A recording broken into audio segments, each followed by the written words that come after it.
My brothers, you've just been permitted to take upon yourselves the name of one of the world's most heroic knightly figures. Now you can say, I am Demolay. To be deemed worthy of the privilege of entering into that comradeship of that great army of youth, both here and abroad, who have dedicated themselves to the ideals of Jacques Demolay, demonstrates our confidence that the fineness of your purposes will guide your development to the highest heights of manhood. It is fitting, therefore, it is an honor to be accepted as a Demolay. If you proceed into our ranks, you are instructed in the 7 cardinal virtues of this great order. We hope you've been deeply impressed with the lessons they teach. There's no better foundation on which to build your character and future life than the practice of these virtues. The Order of Demolay has many beautiful lessons, but none is more important than honor and true respect for womanhood, and more especially for motherhood. It is fitting, therefore, that you have been called upon to stand again before this altar in a few moments of special emphasis upon the virtue which has been given first place among the jewels adorning the crown of youth, filial love. For my purpose now, this altar is dedicated to our mothers, whose love never fails.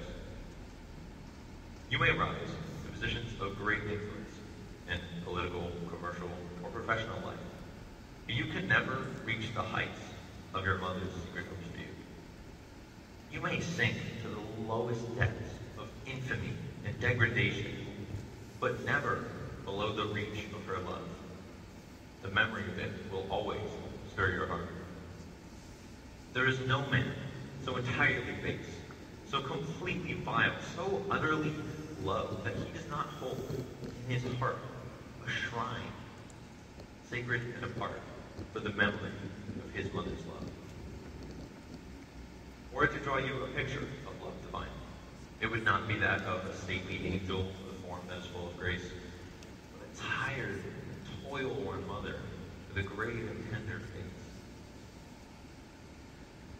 It was your mother who loved you before you were born, who carried you for long months close to her heart, and in the fullness of time, took God's hand in hers and passed through the valley of shadows to give you life. It was she who cared for you during the helpless years of infancy and the scarcely less dependent years of childhood. You may have accepted these attentions more or less as matters of course, or perhaps without any conscious gratitude or expressions of your appreciation.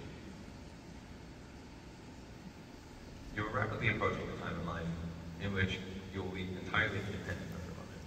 The ties with which dependency has bound you to her may be severed as you grow older. The tie of mother love can never be broken.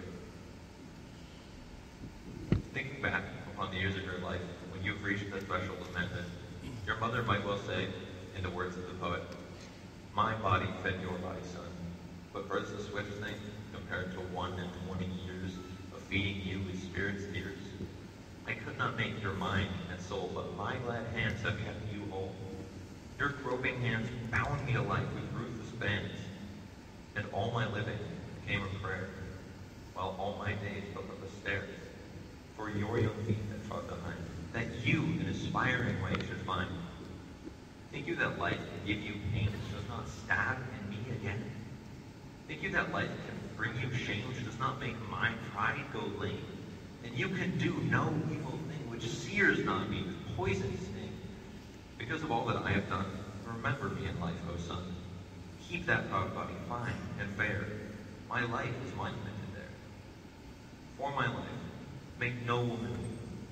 For my life, hold no woman cheap, and see you give no woman scorn for that dark night when you were born. These flowers which you see on our altar are symbols of that mother love. The white, the love of the mother who is gone. And the red, the love of the mother who still lives the blessed life.